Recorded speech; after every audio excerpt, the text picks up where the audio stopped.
আস্তাগীথ আসলিহ লি শা'নি কুল্লা ওয়ালা তাকিলনি ইলা নাফসি তরফাতা আইন। এভাবে দোয়া করলে আপনাকে বিপদ মুক্ত করবে কে? এই দোয়াটা কেন পছন্দ আল্লাহর কাছে? কারণ এখানে আল্লাহর দুইটা সুন্দর নাম আছে, গুণবাচক নাম, আল হাই, আল কাইয়ুম, এই দুটো নাম আছে এখানে। আবার এই দুইটা আয়াতুল কুরসির অংশ। আয়াতুল কুরসির শুরুতে এটা আছে না নাই? হ্যাঁ, আছে না নাই? 3 নাম্বার কারণ এটা ইসমে আজম। কোন দোয়াটা ইসমে আজম? যে দোয়া ওসিলায় দোয়া করলে আল্লাহ দোয়া ফেরায় না। অনেকগুলো মত আছে, সবচেয়ে ভ্যালিড মত হচ্ছে এটা, ইয়া হাইয়ু ইয়া কাইয়ুম।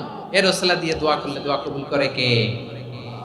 2 নম্বরে বিশ্বনবী মারাত্মক বিপদে পড়লে আরেকটা দোয়া পড়তেন, আল্লাহুম্মা ইন্নী আবদুক। আগে দোয়াটা পড়ি, শুনেন। আল্লাহুম্মা ইন্নী আবদুক ওয়া ইবনু আবদিক ওয়া ইবনু আমাতিক নাসিয়াতি বিয়াদিক মাদিন ফি